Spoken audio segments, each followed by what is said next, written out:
So, talk to each other. Questions 1, 2, or 3, or 4. I just wanted to start off in our discussion about the school. When we did the city, we were thinking that, oh, there was just so much to do, and there was the goal, there were too many goals. Yeah. Too many things that needed to happen to the school.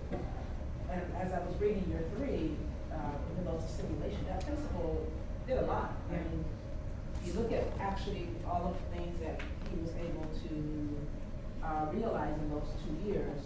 He did quite a bit. He was able to achieve quite a few of the asks that were made of him. So I just wanted to point that out. So to me personally, it was much easier to do this by looking at all of the strengths and all of the things that were accomplished, and then looking at where the gaps were. It was easier for me to process, okay, what might the next steps be, and also in playing the simulation was easy for me to stay focused. I just felt like I had a better roadmap than the first time.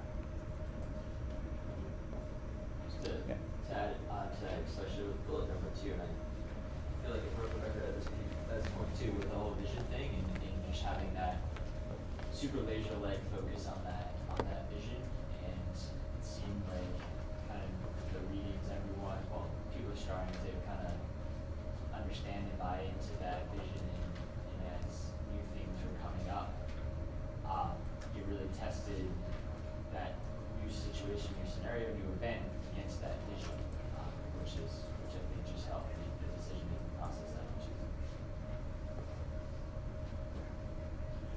And that ability to use that lens, I agree, that was a big part of our conversation with the team. The ability there was much more clarity as the school had redone their vision, and then the goals we had set, though, it became a lens to make some of those decisions. But it could have just been the luck of the draw, but it also seemed that the cards were more focused on, more focused on the work of a year 3, just the nature of the cards that we drew were, year 1 it was the sports team member got into a fight, that's quick, urgent and quick, but then over. But the others, these were much more about professional learning communities, about working with partnerships for higher ed. So again, it could have just been the luck of the draw, or maybe the cards are structured differently too.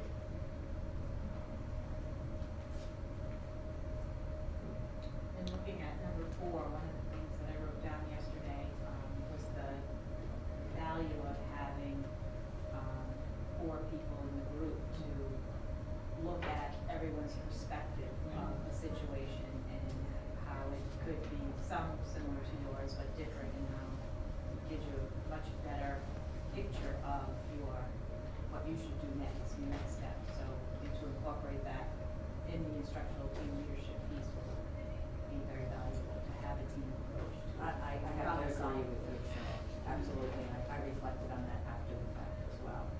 What an amazing benefit that would be to have that kind of team culture and the time to think deeply about such issues. I think we even mentioned it, right, Michelle? When I said, can you imagine if this was like our... I think I said it was a dream team. Yeah. That's what we said too. We're so happy with this whole table. We're like, it's just, What I appreciate about it, and I think we're all saying, is what I appreciate about the table was that, I think, because I did work for 11 years fresh in my mind, was that sometimes when a group is so comfortable together, they're not pushing each other's thinking, but I think our group was comfortable with each other, but had no problem respectfully pushing each other to understand. I agree. And we got a lot further in our... I really should have reflected on that a little more. Maybe I should have called Mike Barnes first. You know what I mean? So I think yesterday's activity really, we had to kind of really just talk to each other, figure out what was the priority, how does it relate to the goal before we made a judgment or decision. And I think one of the things we talked about, we had the one where the assistant principal was writing an evaluation, a great one, on a teacher that wasn't great, just to get them out. So we had a lot of conversation around the evaluation system, and one of the things that Joy shared when she was doing evaluations and observations at her school, she had her teachers do some their self-assessment. And so the whole idea of a PLC and us talking about situations like that, I thought, that's perfect. One thing that you want your teachers to do is to really understand the rubric they come to you, I think someone in the group said, they sit down and we talk about scores and they haven't even looked at the rubric. If you have them self-score a little bit before on the lesson, then they have to look at the rubric language, which, what a great, simple way to have them do that I never thought of. So for me, the first one, that's just something tangible and specific from being in our little PLC that I'm going to take away. So thank you, Joy. I think one of the things I've learned just from listening to other people and sort of like just things is that I'll take away is like the concept of like establishing autonomy within structure for people. So like a lot of that has to do with the vision. You know, we talk about the vision being the boss, right? The vision is kind of like what is the thing we're all marching towards. But I think like, you know, you can't obviously you can't micromanage the process. If you're gonna build capacity with people, you have to maybe let them trip and fall a few times. You have to maybe let them implement something with their own spin on it that might be different from what you would do. And then you have to give them that autonomy within the structure of the vision to make it, I think, actually happen, even if it's not how you would do it, even if it's not how you necessarily would think it up. And you might not think it's the best way to do it, you know, but sometimes you gotta give people the learning opportunities that you want for yourself, you know? So like you wanna learn from mistakes sometimes, you wanna be reflective. You gotta give that to people. If you're always, I think, telling people like, this is how we're gonna handle this is the process we're gonna go through, this is the way we're gonna do it, this is what I want you to do, I think all you're gonna do is you're gonna probably burn people out and you're probably turn people against what you want to do. You know, so that's one of the things I think that, I'm not sure if it's related to the simulation, I think it is a little bit though. It absolutely is related to simulation, because what you're asking people to do is to change. Yeah. And I want others to comment on what Rob just said, because what you said I think is profoundly important, and it's a very human thing. When you begin to ask people to change, what are some likely outcomes of that? There's a figure. I think what I see often is, so, you know, in my district, we have a policy that was passed in 2014 on school autonomy. But I think what we saw was there were many principals willing to take that leap and try to be innovative and think through some different ways to go about things. Others who feared, you know, the mistake, being being slapped, you know, losing their job. And I think there's that safety net because there's still this, you know, understand your context. There are people who are there as advocates for our leaders and our administrators to say, yeah, take this chance. Like, you know, you try to provide safety nets, you talk through and you keep monitoring it. But there's others that say, well, hopefully that doesn't work because I'd rather it go this way. So those resistors in a way that are undermining the process. And our principals are very intuitive about sometimes even the way they're spoken to depending on the department. So one of my main roles is that advocacy and that support and to call it out at the table. Not necessarily easy, I have a lot of scars of battle for that.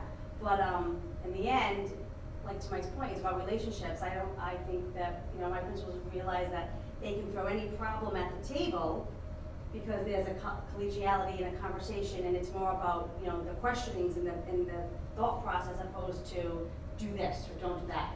It's not a right or wrong. If I can say one more thing, that's a key thing too we've talked about with our people is like, when you're in conversation with people, try to focus more on asking more questions as opposed to saying more statements. Mm-hmm. You know, and that's Sure. That's the approach I think, you know, we've tried to take. Right, ask questions and listen, let them respond and think through how they might handle something as opposed to, you know, especially in positions of authority that we have, us saying something, a lot of people are just gonna interpret it as, well, I have to do this, because they said it. Well, you know? some people stop, But like, if you ask, here's it what I frames used to the do when I question. was a principal, Right, and right. that automatically, I think, stops people's thinking. Correct. And I agree that it has to be more about the questions and the thinking together and the wonderings before we say, here's what I think you should do. Right. That's It's about what you know switching to- those norms too, I'm sorry. Right. It's about switching those norms too. And I think when you go through PLCs and you become a collaborative culture, you go from, you have an evolution, and the evolution starts from those norms that are just about really being polite, on time, very housekeeping-like things. And then you move to the norms that do that work. The norms that are about true collaboration, paraphrasing, questioning, sort of just those pieces those elements that get you to the work that we're all talking about. That based on data, no assumptions. You know, that there's a lot of times that you hear people generalize in conversation, and I always fear, like, you know, well, my students, no, they couldn't do that. Well, all of them? Every single one of them in that classroom? So, like, those are the kinds of things that we also professionally need to be able to call people out on politely, but also ask them to rethink and listening. Just the whole idea of, like, listening to others. I think there's quiet people in PLCs, and those are the people sometimes that have the most to share, but just feel maybe intimidated. But I have a particular one of my teams that, when she listens, I want to sort of have everybody key in what she's saying. So it's giving those opportunities.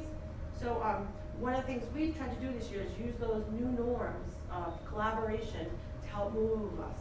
And they're hard. They're really hard to practice. I think even our group would have some trouble with them. They're hard to commit to. My admin team has tried, hasn't been successful. So just so you know, they're hard, but I think it's the right kind of work. I really do. This team, we do a lot of it. We practice a lot of it, and that's why I think we really benefit from each other. But gotta get teachers to do that too. I think also that we value what everyone has to say, and it's a learning experience for myself. And you know, something that I heard Rob saying is that, and you said it a few months back about the teacher that always agreed with you and he stopped going first. Like, because of the position we have in the building, this is very challenging because we still are and people perceive that we're still gonna make the final end decision. So, and it's hard to move to the fact that, no, this will be a collaborative decision, even if it's not exactly the way you want it to go, but it's still, that's a struggle for people. Seems like, because you've been in your school for a long time, so I'm thinking about myself going into a new building, like that's gonna be a struggle to create that collaborative culture that, yes, this is how I want business to be. I don't want it to be, you know, me with the final word, you know.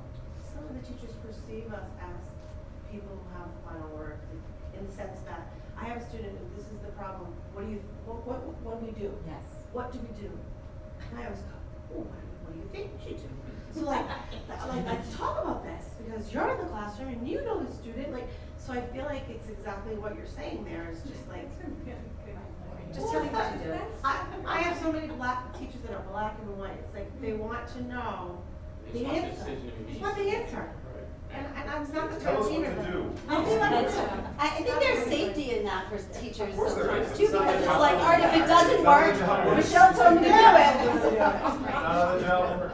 But I also think though that sometimes that's just the result of battle fatigue, because they have been trying so hard to get something done in their classroom. You know, we discuss all the time about the importance of, you're in that room all the time with your children, with your curriculum. You know, if I make a decision and you're not happy about it, it's my decision. And I think sometimes when they come to you at that point, it's just because they really have tried everything, and it's just battle fatigue. But what I've encountered in terms of empowering teachers is that it's very difficult for them to celebrate what they're really good at in front of their peers. They feel like if I stand up at a faculty meeting and I share with you what I do when a child's struggling with blends, and I show you what I do and I model it, people are all rolling their eyes like, who does she think she is? So that, I think, is an important part of that. So when we ask teachers to step up and they seem reticent, and I've noticed that in some cases it's because that person is concerned about having, you know, insults and arrows, then it wouldn't be done openly, but they don't feel like their colleagues would respect their stepping up. So A leadership team seminar we went to last year told us to celebrate each other. Because you're right, I agree they're very uncomfortable, but let me stand up and talk to you about Gina. Yeah. Like Yeah. that, and that works. We Yeah. try to do the end of our faculty meetings about, we put a bowl of starfish in the middle of Staff the room shout out. and you just do a staff shout out. So I think there's ways, but we talked a lot yesterday about celebration and how you need to have it. and how important and hard all of our work is, but how we in this profession don't take a lot of time to just celebrate what we're doing. And we need that for the momentum Right. and the relentless energy. We need that whole celebration and feeling validated about what we do. And it's really important to take the time to do that. And it's the temperature check, like, I think, you know, you can sense it with your faculty, you can sense it with the leaders, so there's this idea of you have to be thoughtful about where people are, because, if you continue, you know, rowing down the river and, you know, you've got 80 people behind you without life preservers, like, you've gotta know where they are. And I think what happens is, I think we get very good at figuring out, okay, I need to go there today. I can sense the text message sort of alert, or even I was on a conversation in Target at like 6:30 with one of my leaders, and he's great, and he was not assuming positive intent because of the way this department runs, you know, there's this sense of lack of trust. So when he called me, he was like, okay, you just talked me off that ledge. I'm like, well, I think it's just X, let's assume, we don't know this yet, let's just assume that if they're gonna do just X, Y, and Z, it looks like we're on the right path. And he goes, okay, all right, that's good, I'll do that. But I think sometimes there's this lack of trust in what's happening, and they need to reach out. But I think, you have to know where they are, and I'll go to my superintendent and say, you need to stop. We've said it a lot, you know, the leaders are not feeling supported. They need to hear from you. And, you know, then he had like listening sessions, and he's really thoughtful about making sure we can tap into that, because I think if you don't know, there's sort of this feeling and it's not addressed, it can run away. Right, getting back to like what Rob was saying about, you know, coaching them for change.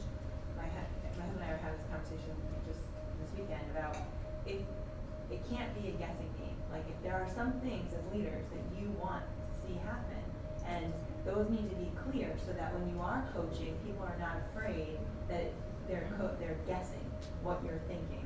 And because we're trying to build some autonomy up in our principals, and I witnessed a principal propose something, but someone from central office really was asking them to guess again. And it was like, well, be very careful. Like, and it's not, I mean, There's lack of trust in right, you know, right. do I So really be have very to say? careful if it's a guessing game, then be very clear it's a vision and a goal. And if it's not a guessing game, then we're actually coaching for change, and we're willing to understand that there's a J curve in learning. So if they're going to change, we are going to support them through that J curve, and it will come out better at the other end. That's why the vision's so important, because it's, at the end of the day, like, if you have a good vision that's clear, that everybody understands, you can have plenty of room for individuality within that. And that's really kind of the sweet spot of what you're talking about, when you have an idea about what you want to get to, right? Right. But it's others who make that theirs. And that's, as a leader, like, that's like the best, to me, like, that's what makes our job awesome, is when we can say, like, okay, this has come to fruition, or we made great progress on this, and it's been because of you. You know what I mean? And of course it has to do with us, like, as the leader, but more the background, you know what I mean? But they're the ones who have actually done it, and they're the ones who have actually embraced it. And they're the ones who, like, I always say, like, they get the credit. You know, they're the ones who get the credit. If it's, I always say, if it's good, it's we, if it's bad, it's me. Yeah. It really is, I wrote that very down. lonely. Yeah, right. I know I wrote that in here. It stinks when you're at the top. There's a lot of stuff in there. You have to stop and celebrate, but you're always, it's always about everyone else, it always is. So it is nice to actually validate in your own mind that these positive things came about because of my virtue, and my efforts, my knowledge, and my relational, my relationships that I've formulated with my staff. And Yeah, my I know I go community. back and, you know, think about the phrase vision is boss. And when I think we all experience where teachers come up and they say, just tell me what you want me to do. You know, and the guessing game all the time, and it needs compliance with the teachers. I think it just builds that compliance culture. Yeah, Rob, tell me what you want me to do, I'm just gonna do it because I want you to be happy with me and I wanna have a good evaluation. And it's counterproductive to building the PLC and how to move away from that culture to start building the teams. It is not pleasing me. We have a vision that we've designed together. So our moves servicing getting towards that vision. I'm the principal, but we do it together. It's a team effort, and don't do that because you think I want you to do it. Is what you're doing helping us get to that vision? So, you know, one of my big walkaways is that phrase, vision as boss. And I think sometimes we get so busy in our day, we make 100 decisions every single day. The opportunity to step back and think, you know, work the process, to slow down, it has helped me to step back and remember, you know, vision is the boss.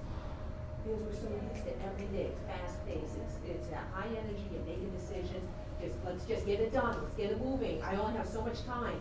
Let's keep going, come on, we've got 15 minutes left for this ILT meeting, what are our next steps? We're so used to that fast paced cycle that the process has been good for me to be able to slow down, really work with colleagues and, you know, bringing in the idea too, like what you had said, having a network, reaching out, being an elementary principal is incredibly lonely, we don't have an AP. But I've also realized that even within our district, we have 22 elementary schools, so you would think that is in and of itself a network.